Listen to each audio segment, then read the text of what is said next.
Однажды в Италии в небольшой дом в маленьком уютном дворе въехали новые соседи. Одни говорят, именно они нарушили покой в тихом доме. Другие утверждают, что ни тихим, ни спокойным этот дом не был и до них. Но да где же вы найдете дом, в котором не случались бы конфликты между его жильцами? И чаще всего такие конфликты не разрешаются никогда, а длятся и длятся годами. Эта история соседских дрязг закончилась. Вот только, увы, закончилась трагически. Пожаром, смертями и тюрьмой. Однако с тем, что в этой трагедии расставлены финальные точки, согласны далеко не все.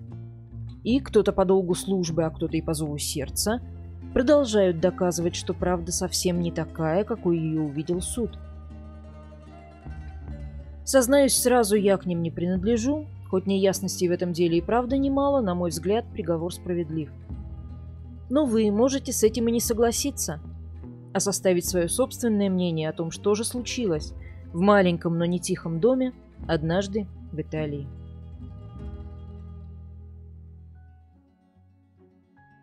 Эрба – городок с чуть больше, чем 15 тысячами жителей, в живописной итальянской провинции Комо, что на самом севере страны, у границы со Швейцарией.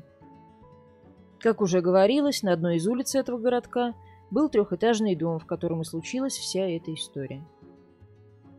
На верхнем этаже в мансарде жила семейная пара – Валерия Керубини, 55 лет, и Марио Фриджерио, 65, никогда ни с кем не конфликтовавшие и тихие люди. Этажом ниже, за несколько лет до трагедии, поселилась Рафаэлла Кастанья, дочь богатого и известного ломбардийского промышленника Карла Кастанья. Как это нередко бывает с отпрысками громких фамилий, девушка была бунтаркой. С родителями ссорилась, знакомства не выбирала, в семейном бизнесе участвовать не желала. В общем, девица без царя в голове, но добрая, смелая и всегда готовая прийти на помощь тому, кто в ней нуждается. Работает Рафаэлла, тоже помогая другим, в доме престарелых с психическими расстройствами, на полуволонтерских началах неполный рабочий день. За работу получает копейки, но не бедствует. Несмотря на все разногласия, папа дочке помогает. Хватает жить не только сытно, но и весело. А однажды Рафаэлла встречает любовь всей своей жизни. Как и положено девушке широких взглядов, ее избранник принадлежит, мягко говоря, к другим слоям общества. Он мигрант из Туниса по имени Азус Марзук. Он, правда, не из тех мигрантов, что приплывают в Италию по морю на плотах, едва умеет читать даже на родном языке, и если и работают, то нелегально. Азус из обеспеченной семьи, он футболист, и в чужую страну приехал не за пособиями, а делать карьеру. Неплохо говорит по-итальянски и умеет производить впечатление. Настолько неплохо, что впечатлены были даже родители и братья Рафаэллы, и довольно долго под этим впечатлением оставались. До тех пор, пока Азус не сел за торговлю наркотиками.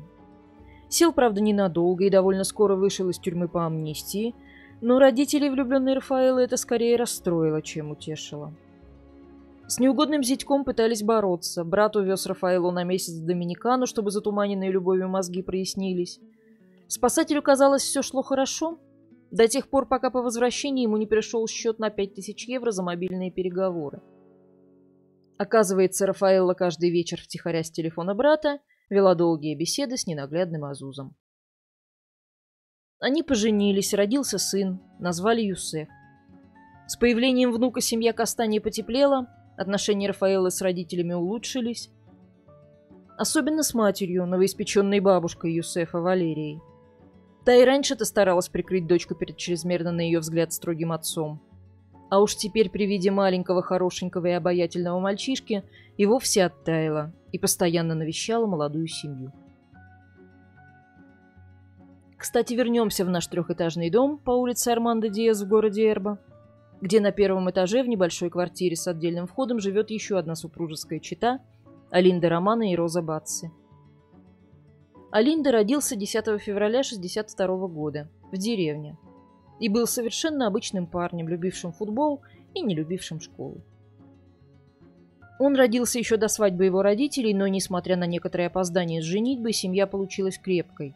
и кроме Алинды в ней было еще 3 детей. Отец, простой трудяга, много работал, чтобы прокормить семью, и, уехав в понедельник утром и вернувшись в субботу, дома проводил только выходные. 4 детей и дом тащила на себе мать, так что, понятно, особого внимания Алинда не доставалось, но и серьезных проблем в его детстве не было.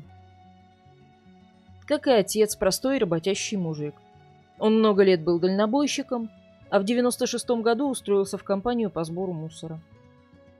Коллеги рассказывают, что Алинда всегда был добродушным малым, и хоть и держался особняком, но не чурался пошутить с ними. В общем, все было как у всех, до тех пор, пока Алинда не встретил Розу. Начались конфликты с родственниками, доходило до драк и до жалоб в суд. Роза Бацци родилась 12 сентября 1963 года и выросла в пригороде Эрбы. У нее были 2 старшие сестры, но хороших отношений не сложилось ни с одной из них. Да что там с сестрами, родная мать не жаловала Розу, называя ее характер полным яда. Детство было нерадужным. Родственники Розы говорят, что в возрасте всего 10 лет она подверглась сексуальному насилию со стороны знакомого или, возможно, даже родственника. Причем никто в семье ее хотя бы просто по-человечески не пожалел. Не говоря уж о психологической помощи по такому серьезному поводу. Да и какие уж тут психологи, семья простая, отец работает на заводе и сильно пьет, мать малограмотная и вечно злющая домохозяйка. Маленькая Роза мало училась, но очень много разговаривала, со всеми подряд, начиная с людей знакомых и незнакомых, и заканчивая куклами и картинками, которые специально для этой цели и рисовала. Розу даже называли машинкой-тарахтелкой, так много она рассказывала баек и небылиц. Девочку часто дразнили, но она хоть и была маленького роста и не отличалась особой силой, забитым ребенком не была и спуску обидчикам не давала. Окончив лишь 5 начальных классов, в 11 лет Роза бросила школу, а с 14 начала подрабатывать уборщицей. Когда Роза и Алинда познакомились, они сразу очень понравились друг другу, но их любовь мгновенно превратилась в союз против всех остальных. И к свадьбе никто не обрадовался, обеим матерям крайне не понравился сделанный выбор, и они не считали нужным это скрывать. Впрочем, молодых это мало волновало, Роза и до замужества практически не общалась с семьей, а Алинда рассорился со всеми почти сразу же после женитьбы, и оба нисколько этим не тяготились. Они были совершенно счастливы вместе и одни. Никаких друзей, никакого общения, им хватало друг друга, и больше ничего не требовалось. Правда, они пытались завести ребенка. Внематочная беременность, 1 выкидыш, потом и вовсе ничего. Но, может, оно и к лучшему. От детей столько шума и грязи, а Роза помешана на чистоте и тишине. Но эта тема стала для Розы больной. С ней нельзя было заговорить не то что о ее неудачных беременностях, но вообще о любых детях. Она в буквальном смысле слова ненавидит их, особенно маленьких, и шума их. Роза живет только своим домом и ради этого дома. Ее квартирка в 75 квадратных метров стала для нее настоящей крепостью, где ритм жизни должен оставаться неизменным, без сбоев и шума, где царят порядок и чистота. Свой дом Роза содержала как святыню, посвящая ему всю себя и жертвуя ради него всем. Каждое утро она встает вместе с мужем в 5 часов, провожает его на работу и принимается за уборку, прежде чем самой отправиться работать на чужих людей, убираясь в их домах. Кто знает, из любви к искусству она подрабатывала или потому что нужны были деньги. С одной стороны, у них ипотечный кредит, с другой супруги вроде не бедствуют, позволяют себе и поужинать в пиццерии, и в Макдональдс заглянуть просто потому, что захотелось. Дом полная чаша, есть плазменный телевизор, который, правда, они смотрят не больше пары часов и только днем, ради экономии электроэнергии, чтобы не сломался. А еще у них был автодом, на который они тоже разве что не молились. Чтобы не изнашивался, ездили на нем редко. И очень недалеко, максимум несколько километров от дома. При этом мыли они фургон не только после поездок, а каждый день. Он был настолько чистым, что казался только что из автосалона, рассказывал сосед. Но в общем, любовь к чистоте и причуда сама по себе не опасная, почему же Розу не любят соседи? Причем настолько, что зовут ее уже даже не тарахтелкой, а истеричкой или танком. А ведь вне дома Роза, в общем-то, приятная женщина. Но когда она возвращается в свою крепость на улице Диас, превращается в деспота, у которого для любого из соседей найдется ядовитое словечко. Предъявляет претензии ко всем и по любому поводу и ведет себя как хозяйка не одной только квартиры, а всего дома и двора в придачу. И надо же было такому случиться, что именно в этом священном дворе, месте постоянной парковки их ненаглядного автодома, вдруг завелся маленький ребенок. Все соседи помнят, как Роза отталкивала маленького Юсефа, который подъезжал слишком близко к фургону на своем велосипеде. Как она поднималась стучать в дверь, потому что этот ребенок только и делает, что кричит. Да и до появления ребенка Роза была не очень-то довольна слишком шумными на ее вкус соседями, и поводов у нее на это масса. Рафаэла слишком шумная, слишком громко ходит, слишком часто открывает мусорное ведро. Мало того, у нее бывают гости. И что с того, что они ходят по дому босиком и разговаривают шепотом? Внизу все равно все слышно. Ведь гостиная квартиры Рафаэлы приходится как раз над спальней соседей снизу. Они не только постоянно стучат в двери и в пол Рафаэлле. К делу давно подключены ее родители.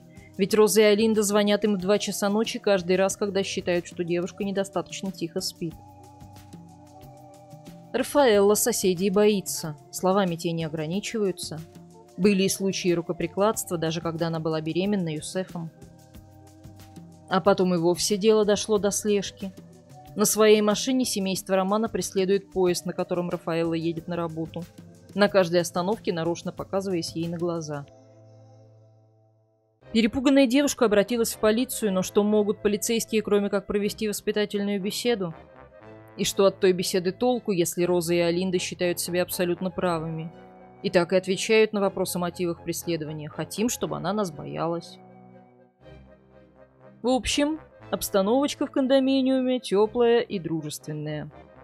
Кто мог, переехал на другую квартиру, кто не может, старается не связываться. Рафаэле с Азузом и маленьким Юсефом деваться некуда. Дело о побоях, нанесенных Розой, дошло до суда, и через пару дней его должны рассматривать. Но, как говорится, человек предполагает, 11 декабря 2006 года в 3-этажном доме под названием «Дворец льда» произошел пожар. И именно в квартире семьи Кастаньи. 2 соседей, один из которых был в добровольной пожарной дружине, увидели дым и вошли в здание. Через задымление они поднялись по лестнице на 2-й этаж и на площадке обнаружили раненого мужчину. Это Марио Фриджерио, жилец с 3-го этажа. Он лежит головой внутрь горящей квартиры, а телом наружу. Спасатели оттащили его за лодыжки подальше от огня и попытались войти в квартиру. Сразу же за порогом они обнаружили еще одно тело без признаков жизни, уже занявшееся пламенем. Мужчины сбили огонь своей одеждой и вытащили женщину на лестничную площадку, но, к сожалению, она была мертва. С верхнего этажа они услышали голос женщины, которая кричит «Аюта, помогите!». Да и Марио, хоть и раненый в горло и не способный говорить, но находящийся в сознании, отчаянно пытается жестикулировать и показывает наверх. Там осталась его жена Валерия. Однако дым становится все чернее и гуще, от него невозможно дышать, и добровольные спасатели отступаются. На место приезжает пожарный расчет, они заливают пламя, а вместе с ним и все следы. Очень жаль. У всех 4 обнаруженных в доме погибших и еще живого Марио на телах множество кровавых ранений. Пожар явно затеяли в надежде замести следы убийства. Так что к дому приезжает и полиция и начинает осмотр места происшествия. На теле Рафаэллы, которую соседи вытащили на площадку, 12 ножевых ранений. Ее сонная артерия перерезана, но вскрытие потом показало, что умерла она не из-за этих ран, а из-за многократных ударов по голове металлическим прутом. Дальше в квартире в коридоре, ведущем в детскую, лежит тело Паулы Галли, 60-летней матери Рафаэллы, тоже со множеством ран от ножа и тоже погибшей от ударов по голове металлическим прутом. Ну а дальше в детской 2-летний сын Кастаньи Юсеф, которого не били, а просто проткнули ножом сонную артерию. Мальчик умер от потери крови. Снаружи на лестнице кровавые отпечатки ладоней. Это израненная Валерия Керубини, никакого отношения к семье Кастаньи не имеющая, после 34 ножевых ранений и 8 ударов металлическим прутом смогла подняться к себе в мансарду и спрятаться за шторой. Увы, в квартире было слишком много дыма. Женщина присела на корточки, закрыла голову руками и умерла, как потом показала экспертиза, от отравления угарным газом. Местная полиция в шоке от такого ужаса, в тихом городке ничего подобного никогда не происходило. Но и за подозреваемым далеко ходить ей не надо, им сразу же становится Азуз, новоиспеченный вдовец. Ну еще бы, африканец, безработный мигрант, судимый за наркотики. Пожалуй, у него не было бы шансов отвертеться, если бы не железобетонное алиби. Азуз вот уже 2 недели как находится в Тунисе у своих родителей, и это подтверждено и штампами о пересечении границы, и распечатками телефонных разговоров. А городок тем временем гудит. Люди в шоке от произошедшего, они напуганы и требуют от полиции немедленной поимки убийцы. Останавливают карабинеров на улице. Во дворе злополучного дома все время толпятся любопытствующие. Никакого интереса к произошедшему не проявляет только семейство Романов. Их поведение вообще как-то очень выделяется на фоне остальных, особенно у Розы. Вечно злая и недовольная, теперь она преобразилась, и это заметили все. У нее прекрасное настроение, она стала вежливой, рассказывает журналистам, как ей нравилось, когда маленький Юсеф играл рядом, улыбается соседям и даже отпускает шуточки вроде «Ну откуда же мне знать, кто убийца? Я же даже не в курсе, кто у моего мужа любовница». Эта эйфория в ситуации, когда прямо у тебя над головой произошла настоящая резня, кажется людям неуместной, но она совершенно искрення. Роза выглядит абсолютно счастливой, будто все в ее жизни прекрасно, и ее ненаглядный дом наконец-то идеально прибран и чист. Полицейских их поведение удивляет не меньше остальных. Особенно то, что когда поздно ночью после убийства к ним заглянули просто поинтересоваться, все ли в порядке, и не слышали ли они чего-то в тот день, в квартире работала стиральная машина. А хозяева тут же предъявили полицейскому чек из Макдональдса на ужин, который состоялся накануне вечером, будто заранее готовились обеспечить себе алиби. Да и время в чеке странное, сильно отличающееся от обычного времени ужина добропорядочных немолодых граждан. И за алиби чек пройти не может, так как пробит за 2 часа до убийства. Никто из соседей не видел никого постороннего во дворе. В подъезде с домофоном могли оказаться только свои. А еще у Алинды синяк на руке, а у Розы свежий порез на пальце. В общем, подозрений на их счет все больше, но пока они так и остаются только подозрениями. В квартире проводят обыск, но ничего особенного там не обнаруживается. В машине и дома у странных соседей ставят прослушки, но они не говорят о происшедшем. Вообще не говорят, как будто ничего не произошло. Весь город, да что там, вся страна только это и обсуждает, а Роза и Алинда щебечут исключительно о погоде и их трепетной любви друг к другу. В общем, странностей было много, доказательств ни одного. Пока в больнице наконец не очнулся висевший на волоске между жизнью и смертью Марио Фриджерио. Его спас врожденный дефект сонной артерии. Только благодаря ему он не истек кровью и остался жив. Как только врачи разрешили, полицейские побеседовали с Марио прямо в больнице, и тот сказал им, что да, он помнит того, кто на него напал, и что это была Линда Романов. К этому опознанию потом будет очень много претензий. Дескать, нельзя доверять памяти человека, проведшего несколько дней без сознания и надышавшегося ударным газом. И вообще, имя Алинды он назвал не сразу, и только потому, что его подсказал следователь. Все это так. И заключение о замутненности сознания Фриджерио после операции есть в деле, и имя, судя по записи допроса, первым называет следователь, а не сам допрашиваемый, как это должно бы быть. Психиатры защиты утверждают, что в случае с Марио Фриджерио вполне могут иметь место наведенные, то есть внушенные воспоминания о том, чего на самом деле не было. Сам Марио Фриджерио настаивает, что он узнал Алинду еще в момент нападения, и что никогда в жизни не забудет, какой у него тогда был взгляд. А имя назвал не сразу, потому что сам не мог поверить в то, что сосед, которого Марио считал добропорядочным человеком, и с которым у него никогда в жизни не было никаких конфликтов, может вдруг проявить к нему такую чудовищную жестокость. Ну, защита на то и защита, чтобы защищать. А вот следователи не сомневались, эта ниточка правильная. Был сделан осмотр автомобиля Алинды и Розы, и на порожке у водительского сиденья обнаружилось пятно. Экспертиза показала, что это кровь, и принадлежит она соседке сверху, погибшей Валерии Керубини. Защита снова спорит. По мнению адвокатов Розы и Алинды, кровь в машину мог принести кто угодно, учитывая, сколько народу во дворе было во время тушения пожара. К примеру, тот же следователь, который осматривал машину сразу же в день происшествия. Но эксперты говорят, если бы это было так, кровь не могла бы быть такой чистой, безо всяких посторонних примесей. Тот, кто принес ее в машину, подобрал ее с жертвы, а не с пола.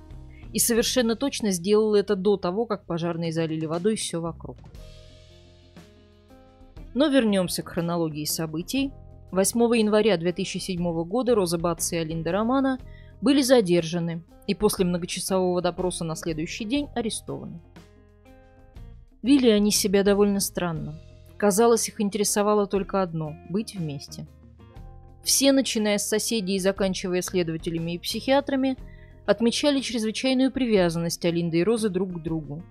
Привязанность настолько тесную, что ее определили как болезненно зависимые отношения. Причем кто в этих отношениях был ведущим, а кто ведомым – еще вопрос. С одной стороны, Алинда выполнял функции защитника, опоры и главного, а Роза – маленькой девочки при нем. С другой, эта девочка умело манипулировала мужем, при помощи нехитрых уловок получая от него все, что хочет. Как бы то ни было, это действительно была наипрочнейшая связь. Больше всего Роза и Алинда боялись потерять друг друга. И именно за эту ниточку начали тянуть следователи, чтобы вывести супругов на признание.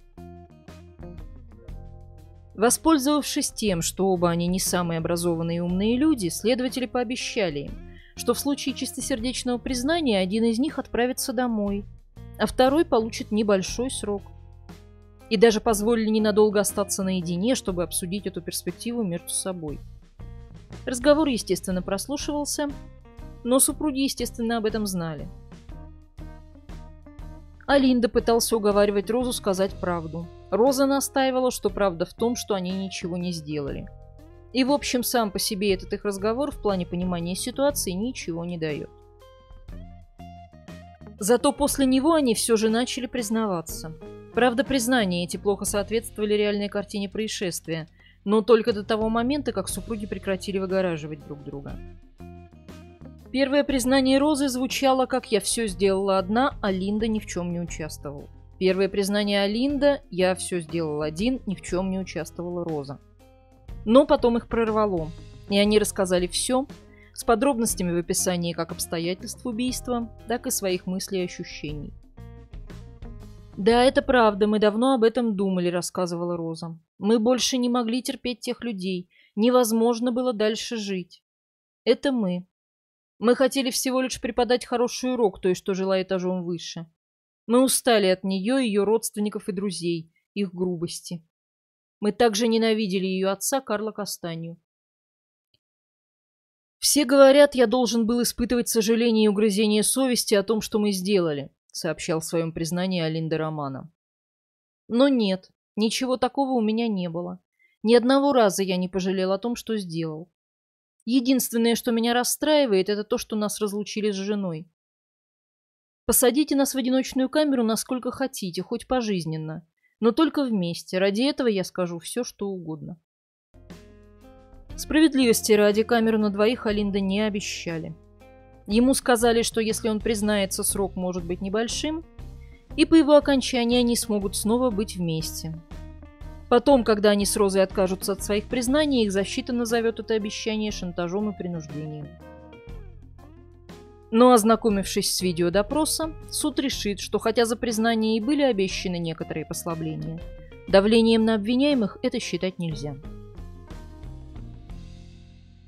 Итак, Роза и Алинда после пары попыток выгородить партнера и взять все на себя, рассказали свою новую версию событий. По их словам, уже давно они были доведены до отчаяния постоянными ссорами соседей, их шумом и беспорядочным образом жизни. Планы убийства они начали строить давно, но все как-то что-то мешало. И вот 11 декабря 2006 года Роза сказала, что больше не выдержит и дальше так продолжаться не может. Они надели перчатки, вооружились ножами и железным прутом. А Линда отключила электричество в квартире Кастаньи. Роза поднялась на второй этаж здания и постучалась в дверь, якобы поговорить о судебном деле, возбужденном по заявлению Рафаэллы из-за нападения на нее Розы. А Линда ждал на лестнице. Когда дверь открылась, он ринулся на женщину и с силой ударил ее по голове. Рафаэлла упала на пол, а Линда тут же набросился на ее мать, Паулу Галли, и тоже ударил железным прутом по голове. Экспертиза показала, что в обоих случаях именно удары по голове стали причиной смерти. Но Алинде и Розе этого показалось мало. Они принялись яростно наносить лежащим на полу жертвам удары ножами. 12 Рафаэлле, больше 30 Пауле. А пока Алинда убеждался, что жертвы мертвы, Роза побежала в другую комнату, где спрятался перепуганный маленький Йосеф. «Я не била ребенка, я нанесла ему всего один удар ножом в горло», призналась следователям Роза Батци. Действительно, кроме горла на теле мальчика были только порезы на руке. Видимо, он пытался как-то защититься от монстра, только что расправившегося с его мамой и бабушкой. Потом, то ли чтобы замести следы, то ли чтобы снять проклятие, которое, как считала Роза, было наложено на нее жителями нехорошей квартиры, они устроили поджог. Собрали на кровати кучу книг, облили ее и тела женщин бензином. Пока они возились со всем этим, Валерия Керубини решила вывести на улицу свою собачку. Возвращаясь, она увидела валящий из-под двери Кастанья дым и сказала об этом мужу. А тот на свою беду пошел посмотреть, в чем дело. Супруги Романа хотели переждать в уже горящей квартире, но там стало слишком жарко, и Алинде пришлось открыть дверь. Наткнувшись прямо на Марио Фриджерио, он начал бить и его. Нанес удар в сонную артерию, потом переключился на жену Валерию. Когда Роза и Алинда наконец ушли, та смогла подняться и по стеночке добраться до своей квартиры, но, к сожалению, там было полно токсичного дыма. Она умерла от отравления вместе со своим псом, не оставившим хозяйку. Его так и нашли с ней рядом, еще в пальтишке, как был, выходя на прогулку. Ну а Роза и Алинда отправились заметать следы. Они собрали испачканную кровью одежду и оружие в мешок, выбросили его в мусорный бак подальше от своего дома, тщательно помылись. Единственным следом, который они не заметили, стало то самое пятно крови Валерии на порожке их машины. Дело, как раскрытое, стали готовить к суду. Журналисты рыскали в поисках интервью и пытались выбивать разрешение на съемку. А Роза и Алинда наконец решили сменить адвоката, которого государство предоставляло бесплатно, на кого-то более активного. И как только адвокат поменялся, супруги Романа отказались от прежних показаний и объявили себя невиновными. Без особой аргументации, просто это сделали не мы, мы ничего не делали. Адвокаты потрудились на славу, поставив под сомнение буквально каждое доказательство обвинения. Опознавший Алинда Марио Фриджерио потерял память, пятно на порожке машины притащили сами же следователи. То, что один из нападавших был, как и Роза, маленького роста и при этом левшой, случайное совпадение. Резня случилась из-за бандитских разборок отца семейства. Или, возможно, всех убили братья Рафаэллы, не пожелав делить наследство. Дело Розы и Алинды обсуждалось на всех телеканалах и во всех барах страны. Мнения разделились. Многие считали их парой психов, спровоцировавших друг друга на жуткое преступление. Но многие верили в то, что супруги Романа, может, и не очень приятные, но в целом безобидные люди, вся вина которых в том, что они оказались не в то время, не в том месте, и из-за недалекого ума и беспредельной любви друг к другу слишком доверяли следователям. Должна признать, поводов засомневаться в причастности Розы и Алинды к этому делу и впрямь немало. Когда я работала над этим видео, я долго не могла решить для себя, виновна эта странная парочка в дикой расправе или их и впрямь кто-то подставил. Все точки над «и» встали на свои места, когда я посмотрела видео, где Роза и Алинда рассказывают, по мнению защиты под принуждением следователей, о том, как все произошло. И дело не только в том, что никакого давления там не видно. Даже не в том, что они рассказывают о событиях в таких деталях, которые вряд ли могли быть им известны из газет или от полиции. Ведь они не только говорят в подробностях о том, что сделали, но и почему. А еще что при этом думали и даже чувствовали. Разве можно только по подсунутой следователям фотографии с места происшествия придумать, да еще и зачем-то озвучить, что убить этих людей оказалось не сложнее, чем зарезать кролика, как это сделала Линда?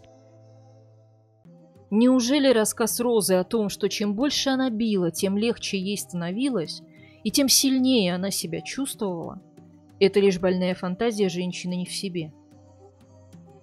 А главное – жесты. Психологи защиты говорят, то, что рассказывает Роза, на самом деле не про реальность, а про долго вынашиваемую мечту, как это могло бы быть. Что ж, хоть и с большим трудом, но я могу себе представить, что это ее сотрясание воздуха маленькими кулачонками на фразе «я тоже была сильной» только мечта.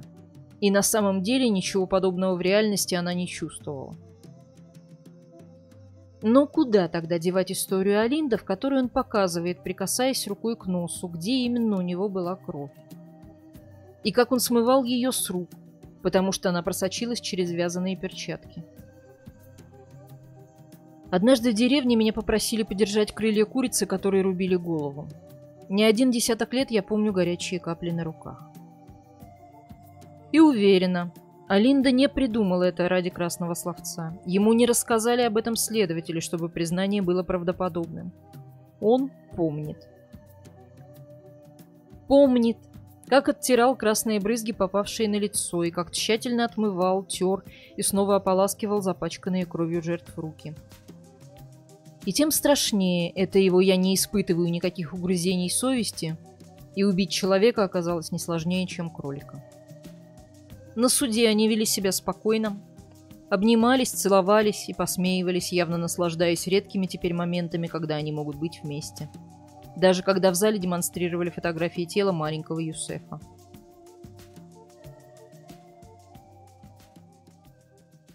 Роза Бацци и Олинда Романо получили пожизненные сроки. По требованию защиты дело неоднократно пересматривалось, но каждый раз судьи были единодушны, виновны. Они сидят уже 17 лет. В начале 24 года их защита в очередной раз подала заявление о пересмотре дела и снова получила отказ. Европейский суд по правам человека дважды не принял дело к рассмотрению. Никакой отдельной камеры Розе и Олинде, естественно, не предоставили. Им разрешено одно свидание в месяц с продолжительностью 2 часа, так что безумно влюбленным пришлось научиться таки обходиться друг без друга. Розе, как примерной заключенной, разрешено трудиться за пределами тюрьмы. Каждое утро в 6 часов специальная машина отвозит ее на работу уборщицей. После долгих бесед в тюрьме писательница Алессандра Карати написала о Розе Бацци книгу под названием «Рози», где утверждает, что она так и осталась маленькой девочкой в теле взрослой женщины. Роза жалуется, что из-за редкости и краткости встреч отношения с Олиндо стали более прохладными, но, уверена она, их любви ничто не угрожает. Олинда Романо примерным арестантом не является. Говорят, он агрессивен и имеет конфликты с другими заключенными. Никакие выходы за пределы тюрьмы ему не разрешены. Летом 24 года адвокаты семьи Романо объявили, что продолжат добиваться пересмотра дела и признания Розы и Олинда полностью невиновными. Однажды в Италии